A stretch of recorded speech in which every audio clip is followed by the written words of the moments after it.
belum kayaknya kuasa hukum kami juga berhak untuk ngomong di sini.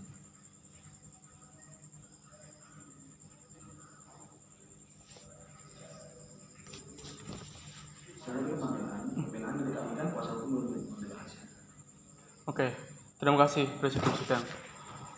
Saya ingin memaparkan beberapa hal terkait dengan persidangan pada malam kali ini. Yang pertama, waktu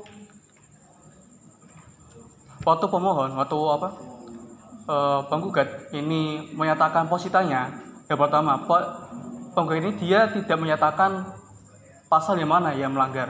Itu yang pertama, tidak menyatakan pasal mana yang melanggar, hanya menjelaskan Undang-Undang Nomor 1 Tahun 2023 itu. Dan saya pikir ini bisa jadi kabur atau auskoliber gitu. Gak jelas pasal ini yang mana yang dimaksud gitu. Terus yang kedua, Presiden Sidang, saya pikir permasalahan di sini tidak bisa diselesaikan di sini. Permasalahan pemukulan tidak bisa diselesaikan di Bawaswa. Karena apa? Karena permasalahan ini itu bukan kewenangan dari Bawaswa. Bawaswa tidak berwenang untuk memutuskan perkara ini. Karena apa? Coba teman-teman sekian kembali lihat di Undang-Undang Nomor 1 Tahun 2023 Pasal 2 itu tentang kewenangan dan tugas Bawaswa. Itu sama sekali tidak ada diksi yang mengatakan bahwa kasus seperti ini harus diadili di Bawaswa gitu loh. Nggak ada sama sekali pasal di Undang-Undang Nomor 1 Tahun 2023 yang menyatakan bahwa kasus pemukulan dari peserta pemilu ke KPM itu bisa diadili. Nggak ada sama sekali. Saya pikir itu yang kedua, Presidium. Yang kedua, bukan wewenang dari Bawaslu untuk mengadili yang ini. Terus yang ketiga, Presidium, kalau si penggugat menyatakan di pasal 18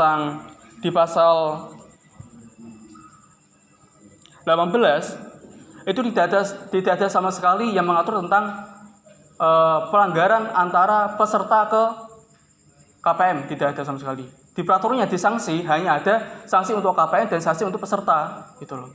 Jadi sanksinya itu untuk KPM. Nah, sanksi untuk peserta ini adalah sanksi yang diberikan ketika ada peserta melanggar hak peserta lain, bukan peserta melanggar hak KPM gitu. Itu yang ketiga, Presidium. Saya pikir ini perlu direnungkan kembali karena dari tuntutan yang dikatakan di saudara penggugat itu tidak ada sangkut pautnya sama sekali di undang-undang ini gitu loh. Saya pikir begitu, Presidium. Tidak ada sama sekali. Saya juga meminta tolong ke saudara penggugat untuk sekalian menyatakan kira-kira dalam kasus ini penggugat itu menggunakan pasal yang mana begitu, sehingga kita bisa perdebatkan kembali pada ruang sidang kali ini, Presidium. Karena tadi waktu menyampaikan posita, si penggugat sama sekali tidak menyantumkan pasal, sehingga kami pun juga bingung, ini sebenarnya pasal mana yang mau dituju gitu. Bisa dipahami, Presidium?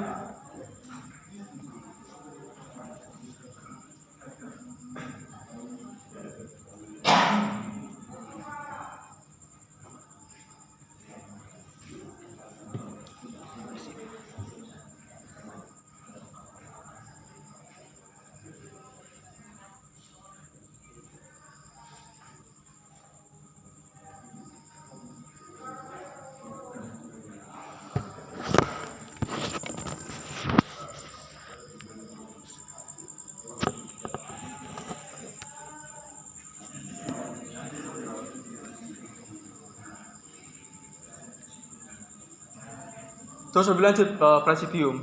Jadi Presidium membuka sidang itu dengan diksi sengketa. Nah, kalau kita pahami sengketa itu ketika sudah terjadi pemilihan, kemudian terdapat kecurangan baru kita sengketakan gitu. Nah, sekarang kan belum ada sama sekali sengketa kan? Belum ada sekali suara yang kita sengketakan di sini gitu, Presidium. Jadi saya pikir tugas Bawaslu hanya sebagai juru adil dalam sengketa pemilihan suara, bukan juru sengketa pada permasalahan pemukulan atau intimidasi tersebut. Terima kasih, Presidium.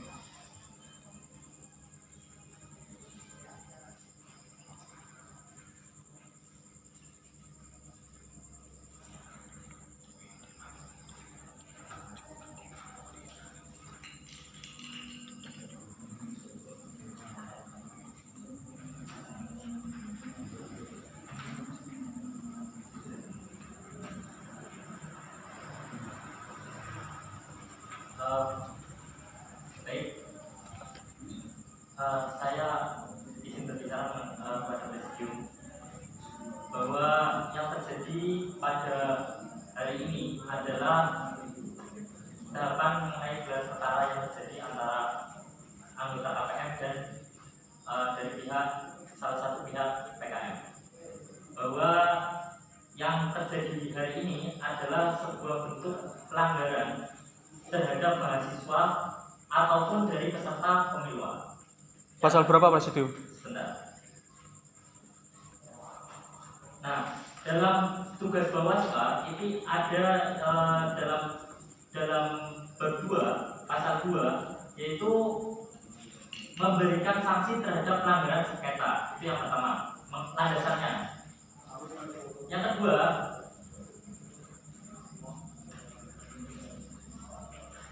Bawaslu juga memiliki kewenangan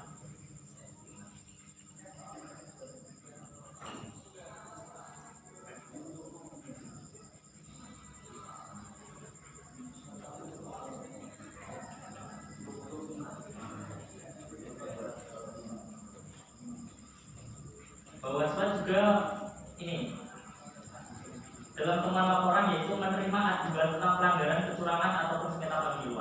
Nah, itu yang kedua, landasan hukum yang pertama bahwa Bawaslu menyelesaikan sengketa. Tolong sebutkan pasalnya Presidium.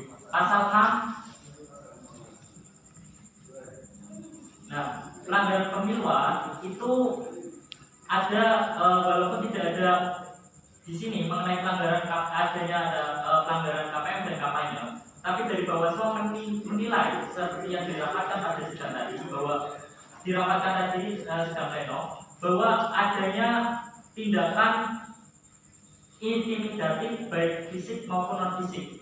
Pasal berapa? Pasal 12. 12. Mohon maaf, izin berpendapat. Iya. Dalam pasal 12 itu dalam bagian kampanye. Dan sedangkan yang kita lakukan bukan sebuah kampanye. Bagaimana kita melakukan kampanye sedangkan kita calon saja tidak ada gitu loh. Ya kan? Itu yang pertama Presidium. Saya ulangi kembali ya Presidium ya. Tolong dicatat dengan baik-baik, kalau perlu di googling sekalian. Sengketa dalam pemilu itu apa yang disengketakan? Suaranya kan? Kapan sengketa suara itu bisa dilaksanakan? Kapan sidang seperti ini bisa dilaksanakan? Sidang sengketa. Ketika pemilihan sudah dimulai, sudah selesai, sudah tahap perhitungan, baru terdapat kecurangan-kecurangan itu baru dinamakan sengketa Presidium. Presidium ini sebenarnya nggak paham tentang tugas-tugasnya Presidium. Gitu. Yang disengketakan di sini apa Presidium? Hasil suara kan? Sedangkan yang dibawa oleh saudara pemohon adalah kekerasan. Nah, gitu loh Presidium. Bukan sengketa pemiluan mengenai pemilihan, ya kan? Bukan di situ. Jadi saya pikir ini bukan yurisdiksi atau bukan apa ya? Bukan kewenangan dari Bawaslu untuk mengadili perkara seperti ini. Saya tidak membenarkan perkara yang dilakukan oleh oknum kami.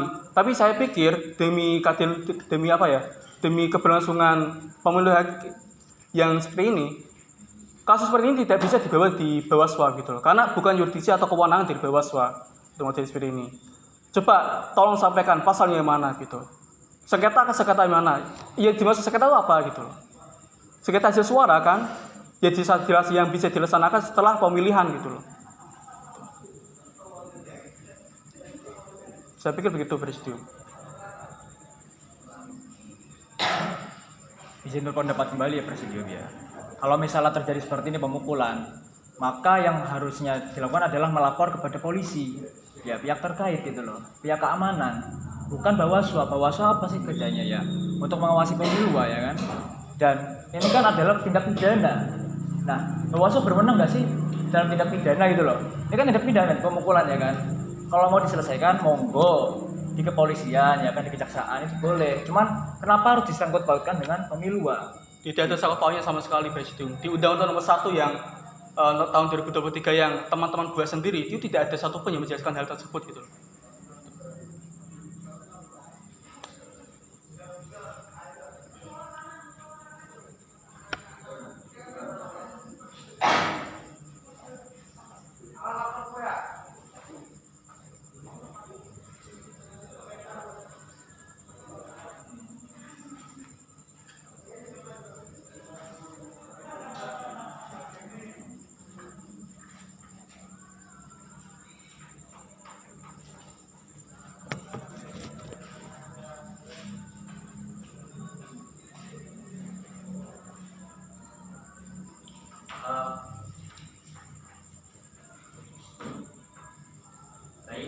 berarti ada komunikasi bahwa yang terjadi hari ini pihak pelaku itu tidak bisa diselesaikan dalam sengketa kali ini. Bukan kali ini, Presidium. Iya, pada sengketa ini, pada sidang kali ini. Tidak bisa diselesaikan oleh Bawaslu atau gitu Paknya. Karena itu termasuk ranah dari pidana dan bersifat person to person. Iya. Artinya harus diselesaikan secara polsek ataupun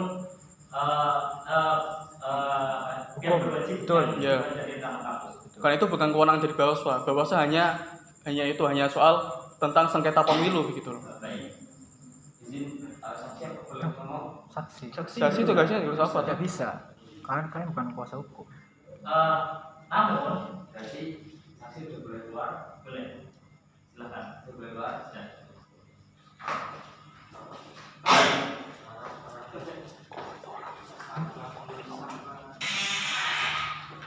Gimana tidak? Izin menyampaikan bahwasanya kalau misal hari ini kita selalu kalau ada intimidatif sangat pemilu selalu tidak ada yang ingin menindaklanjuti di dalam Bawaslu, ya bakalan akan berlanjut terus pemilu 8 tahun sedepan. Hari besok belum tahu akan ada chaos. Hari besoknya lagi akan ada chaos lagi. Jadi tolong banget untuk Bawaslu silahkan sikap adilnya. Karena kita selaku penyelenggara pemilu juga merasa dirugikan atas intimidatif atau atas provokatif atau atas anarkis yang dilakukan oleh partai kita. Terima kasih. Izin Presidium. Maaf ya Mas, intimidatif itu memang tidak dibenarkan. Namun yang tadi itu kan masuk kepada pidana Presidium. Nah, untuk kedepannya itu menjadi petugas Senat untuk mengatur undang-undang yang nanti melengkapi daripada undang-undang yang kali ini kacau. Begitu Presidium. Terima kasih. Karena kali ini kita masih mengacu pada undang-undang disahkan oleh Senat. Undang-undang nomor 1 tahun 2020. Sudah. Karena itu juga yang terlapor itu menggunakan undang-undang tersebut. Undang-undang nomor 1 tahun 2002. Berarti kepada itu juga ya kami laporkan hal itu. Terima kasih Presidium.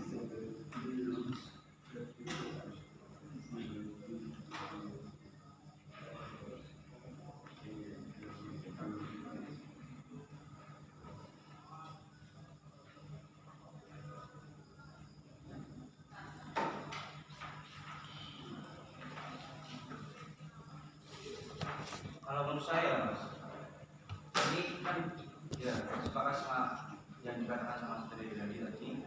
Kalau tindakan ini negatif di dalam pemilu ini dibiarkan dan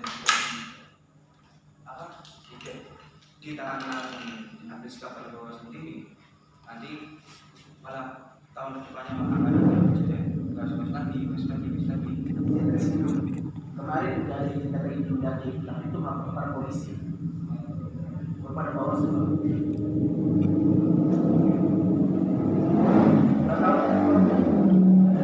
Izin berpendapat ya Presidium. Karena ini bukan merupakan wewenang Bawaslu itu loh. Titik kuncinya di situ gitu loh. Jadi dalam peraturan Bawaslu pun tidak mengatur di situ. Kalau misalnya ada aturan mengenai itu, oke kita bisa dijerat ya kan. Kalau misalnya nggak ada ya nggak usah gitu loh. Ini peraturan dari Bawaslu. Berarti harus loncat-loncatan terus. Ini Bukan Presidium. seperti itu. Ya, gimana? Kami sebentar ya Mas ya. Kami tidak membenarkan dari awal kan kami sudah bilang kami tidak membenarkan. Kenapa dilakukan Sebentar. unjuk rasa ke sana, masukkan kantor itu dan menghasilkan tonjokan itu? Izin Presidium. Sebelumnya, kenapa bisa terjadi seperti itu? Itu dari pihak KPU sendiri. Kenapa tidak memediasi, tidak bisa mengontrol anggota-anggota pihak-pihak partainya? Karena ya kalau misalnya kita mengacu kepada peraturan, kami harus melanggar gitu loh.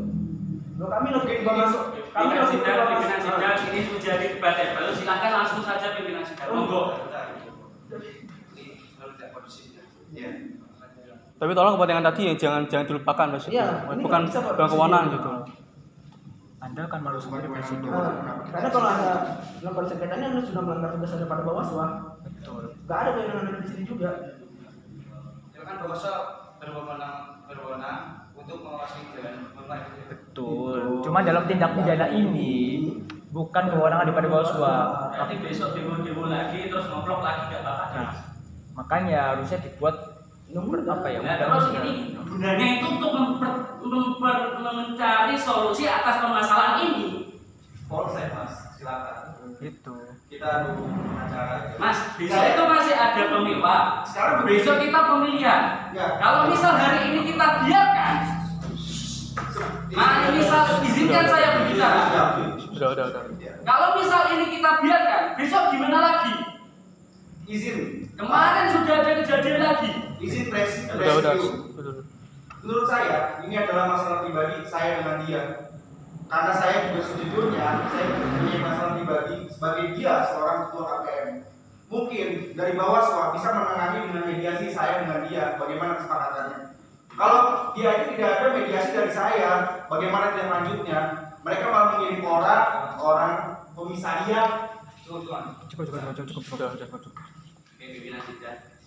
Tindakan itu atas dasar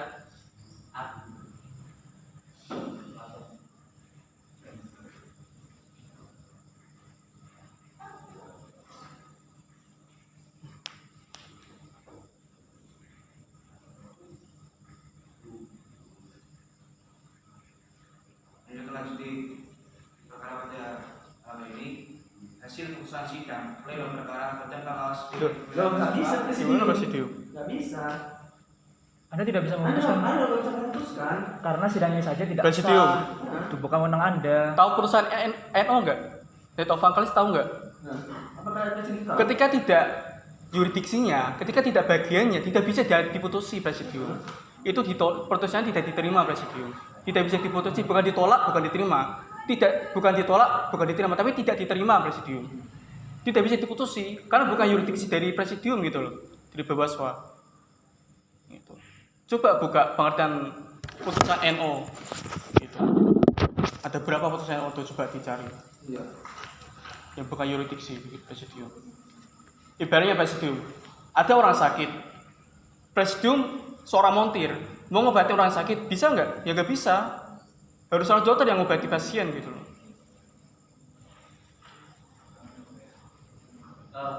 Baik, izin berbicara Pak Presidium bahwa saya deputi hukuman dan laporan pelanggaran sebagaimana yang dimaksud pada pasal 6 itu menerima aduan tentang pelanggaran kecurangan ataupun sengketa pemilu dan dalam saya baca dari awal pengawasan secara langsung offline dan online terhadap pelaksanaan pemilu. Yang kedua menerima aduan tentang pelanggaran kecurangan ataupun sengketa pemilu. Ketiga C melaporkan temuan pelanggaran terhadap deputi hukum. Artinya begini, dalam hal ini Bawaslu itu memiliki kewenangan terhadap pelanggaran yang terjadi antara peserta pemilu terhadap peserta pemilu lainnya. Nah itu paham kan? Dan di sini KPM itu juga termasuk dalam peserta pemilu. Loh, bedakan Presidium, bedakan KPN di sini. Kalau di sini coba buka Presidiumnya, buka pasalnya, buka undang-undangnya, buka kan? Coba teman-teman buka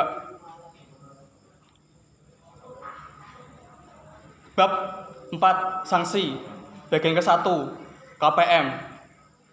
Terus kemudian bagian kedua peserta pemilu dibedakan Presidium. KPM sendiri, peserta sendiri. Gitu loh. Ada sanksi untuk KPM, ada sanksi untuk peserta ketika melakukan kecurangan atau pelanggaran kepada peserta lain. Di sini KPM bukan sebagai peserta Presidium, tapi sebagai badan gitu loh. Penyelenggara. Bedakan Presidium. Apabila ada sengketa antara peserta sama peserta dan di atasnya ada lembaga, apakah lembaga itu tidak akan dapat diadili? Seperti itu. Ini konteksnya peserta memukul, mengintimidasi penyelenggara. Sedangkan diatur undang-undang itu peserta sama peserta. Terus sama penyelenggaranya nggak ada. Salahkan Terus undang-undang. gimana? Tolong sekarang monggo untuk pimpinan sidang langsung saja monggo bisa di seadil-adilnya. Karena ya itu izin Presidium. Pasti paham juga kan tentang yurisdiksi kan? Ini jadi kan udah bicara dari pemenang Bawaslu kan di situ ada kalimat yang berbunyi memberikan putusan berkaitan dengan pelanggaran sengketa dan kecurangan pemilu. Pelanggaran pemukulan termasuk pelanggaran tidak? Loh, pelanggaran yang mana? Sebentar. Oke. Misal pemukulan termasuk dalam pelanggaran tidak? Iya atau tidak? Iya atau tidak? Pasalnya yang mana? Tunjukkan pasalnya yang mana? Ya betul, pasal dibacakan. Pemukulan. Pelanggaran memberikan putusan berkaitan dengan pelanggaran sengketa dan kecurangan pemilu. pelanggaran Oke, pemukulan iya, pelanggarannya masuk dalam pemukulan tuh pasal berapa? Gini, Akun. yang Anda baca itu yang KPM atau peserta? KPM atau peserta? Anda bilang yuridiksi kan? Ya, sebentar. Ini yang jadi yang pertama kan? Yang pertama tentang pemasaran yurisdiksi. Terus yang kedua, Anda membacakan pasal itu yang di bab 3. Bab 3 itu ada 2 bagian. Pertama, bagian KPM. Terus yang kedua, bagian peserta. Kalau KPM berarti tentang menyangkut tentang kecurangan yang dilakukan atau pelanggaran yang dilakukan oleh KPM selaku badan, selaku penyelenggara pemilu atau pemiluan. Terus yang kedua, itu tentang peserta. Kalau peserta, kuotanya ketika pelanggaran dilakukan oleh peserta kepada peserta lain. Sedangkan yang dilakukan ini adalah peserta kepada badan gitu loh, penyelenggara. Beda sama sekali kan? Coba pahami kan? Sedangkan baca pasal bawah, saya baca pelaksanaan tugas Bawaswa bagian kedua hak dan wewenang. Anda bingung dengan Sebutkan pasalnya. Izinkan perempuan berbicara, Mas.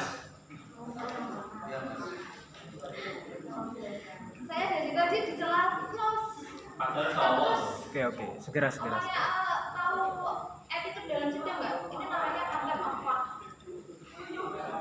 Menghina persidangan. Jadi nggak tahu. Ya, silakan lanjutkan. Oke. Hak dan wewenang Bawaswa adalah memberikan putusan berkaitan dengan pelanggaran, sengketa, dan kecurangan pemilu. Saya tanya, pemukulan termasuk dalam pelanggaran tidak? Misal nanti, Anda kan tadi bilang misalkan Anda tahu nggak? Misalkan ada berita hoax, misalkan ada korupsi, di situ ada nggak kalimat berita hoax dan korupsi? Nggak ada kan? Misal itu dilaporkan ke Bawaswa pun Bawaswa juga menindak, nggak perlu ada diksi yang tinggi terhadap hal itu, karena itu sudah masuk dalam pelanggaran. Oke, begini saya jawab ya. Ini kan diksinya memberikan sanksi terhadap pelanggaran sengketa. Bukan pelanggaran, sengketa. Pelanggaran sengketa. Apakah bukan itu sengketa atau bukan gitu loh? Jenengan tahu sengketa apa? Loh, Ya, sekedar pemilu atau? sengketa pemilu itu apa? Tentang suara ya kan? Suara. Ada nggak tentang pemukulan gitu? Iya. Ini pelanggaran sengketa, bukan pelanggaran, sengketa dan kecurangan. Kita buka ya. Pelanggarannya apa aja sih? KPM itu pasal 11. Bagian kedua tentang kampanye, ya kan? Kampanye pasal 13 ya kan? Kampanye itu seperti apa? Itu pasal 13. Kemudian administrasi sudah berhenti di situ. Nggak ada tindak pidana. Yang kita garis bawahi adalah tindak pidana itu. Apakah termasuk dalam itu atau bukan gitu loh? Ini kan tindak pidana kan pemukulan, gitu. Jadi harusnya ada pasal sendiri di situ. Tindak pidana misalnya pengen mengadili seperti ini, gitu. Begitu. Untuk berdasar ini akan berkepanjangan dan ini akan melanjutkan proses pemukulan saat pemilu.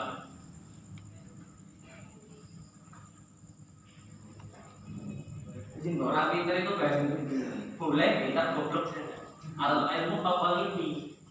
Izin, saya kemarin pernah diskusi sama Ketua KPM, sama Pantai, ya kan, bahwa Bawaslu ini membuat sebuah lembaga hukum. Tapi saat ini Bawaslu belum membuat sebuah lembaga, jadi ya serahkan kepada lembaga nanti buat undang-undangnya, serahkan kepada Senat. Yang melindungi KPM gitu. Tadi cari yang namanya pelanggaran pidana aja yang Pasal 5. Deputi di pasal 5. Loh, itu kan Deputi temuan dan pelanggaran sebagaimana ada pelanggaran itu nggak ada yang spesifik bilang Loh. pelanggaran. ya kalau kayak gitu seperti polisi.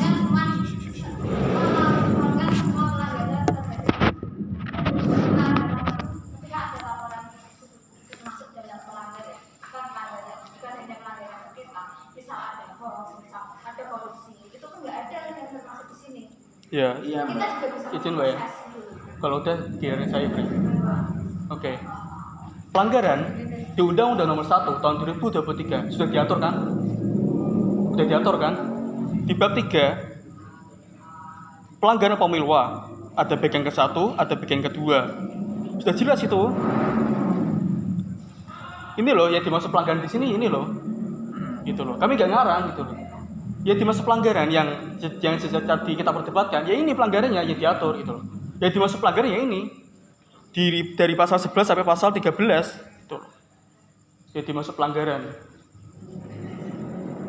Dan di sini apakah ada yang apa ya? Ya tadi ini bukan pelanggaran pemilu gitu loh. Bukan maksudnya mengakomodir untuk ada pemukulan selanjutnya, bukan, tapi karena dalam peraturan Bawaslu itu tidak diatur gitu loh, ya kan? Bukan kewenangan. Bukan kewenangannya. Kewenangannya harusnya ada misalnya lembaga khusus, namanya misalnya mahkamah, ya kan? Di situ harusnya diadukan, tapi kan di sini nggak ada gitu loh. Izin pimpinan sidang. Izin berbicara ya. Ya, silakan. Apakah perlakuan tindakan yang dilakukan oleh pelaku itu merupakan hal yang salah, yang melanggar aturan yang telah tercantum dalam peraturan Bawaslu nomor 1 tahun 2023? Tidak, karena tidak termasuk dalam pelanggaran pemilu itu. Apakah dia melakukan itu tanpa adanya didasari atas problematika dari pemilu? Apakah emang kehendak sendiri tanpa ada alasan tentang masalah pemilu untuk mendasari untuk melukai dari pihak pemohon? Silakan ditanyakan kepada. Apakah tidak ada landasan mengenai problematika pemilu dalam? Tidak ada, kan saya sudah bilang saya bersifat defensif dan juga saya punya penyakit temperamen. Oke. Lalu temperamen mengapa? Dari hal apa yang membuat Anda temperamen? Karena dia mendobrak pintu dan kena saya, dibilang saya punya penyakit temperamen. Jika perlu dibuktikan, saya buktikan dengan psikolog. Lalu Anda datang ke kantor KPM itu untuk melakukan apa? Untuk melakukan yaitu aksi Atas alasan apa? atas alasan bahwa KPM tidak bisa melakukan mediasi dari partai Apakah kita. itu termasuk tahapan dalam pemilu? Iya. Oke, masuk. Nah, lalu di sini dari pemohon melakukan laporan kepada deputi, temuan dan laporan. Yang di sana dilanjut dengan kajian dari deputi hukum. Yang di sana ditemukan indikasi-indikasi dan banyak bukti-bukti yang membuktikan bahwa emang perlakuan dari pelaku, tindakan dari pelaku merujuk pada pelanggaran. Lalu di sini diterangkan juga wewenang dari Bawaslu sendiri, dia dapat menerima memproses laporan dari deputi temuan dan pelaporan pelanggaran. Lalu di sana dijelaskan juga bahwa Bawaslu juga berwenang untuk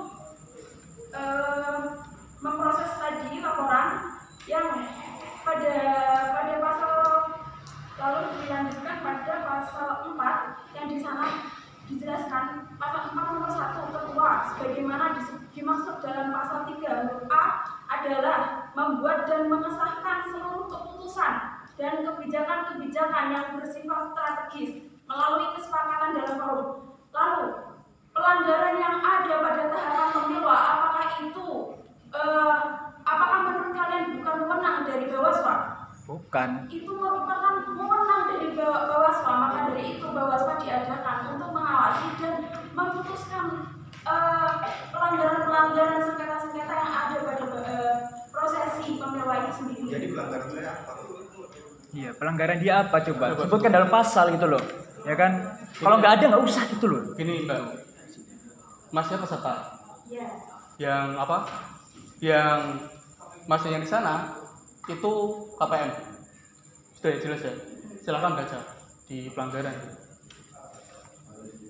Pelanggaran dalam hal ini berarti dia siapa yang melakukan, bukan siapa yang menjadi korban. Oke, kamu paham?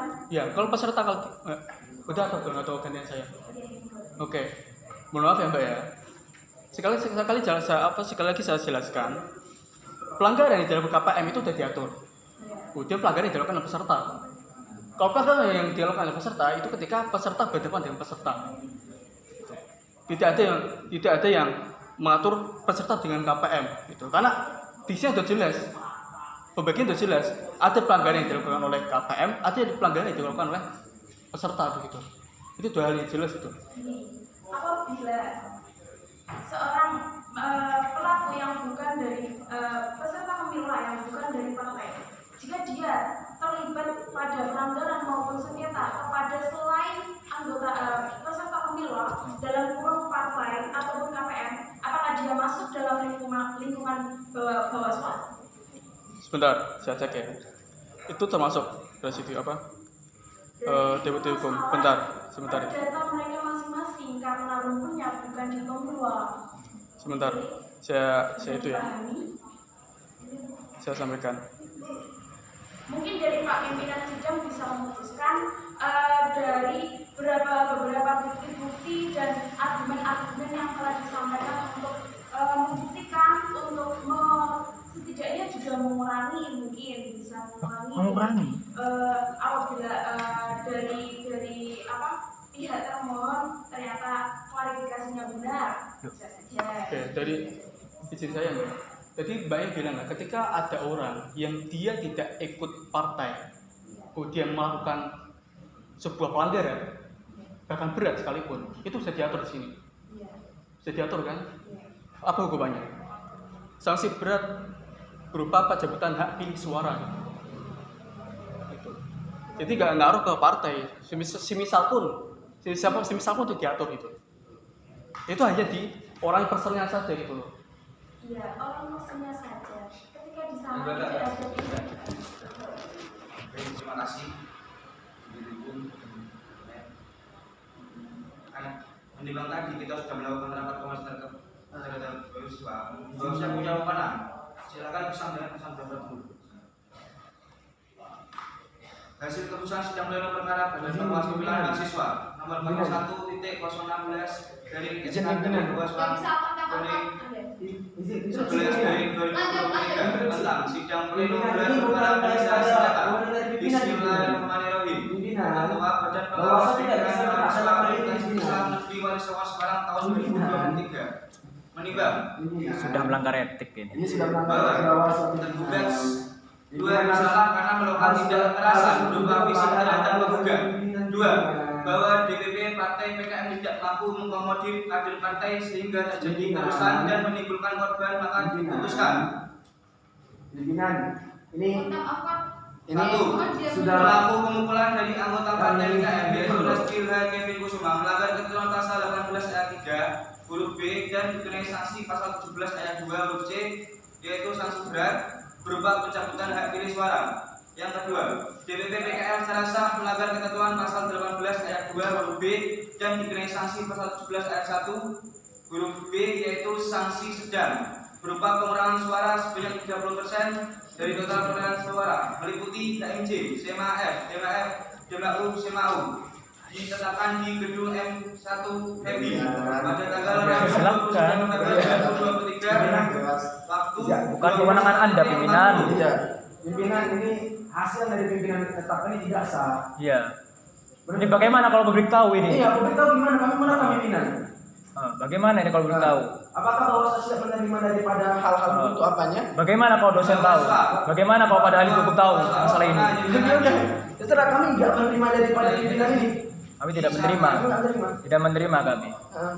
Kenapa? Karena di luar daripada Terus kewenangan Bawaslu. Kewenangan dari Bawaslu. Silakan menanggung malu sendiri kalau menanggung malu sendiri. Kami tidak menerima hal ini dari Bawaslu.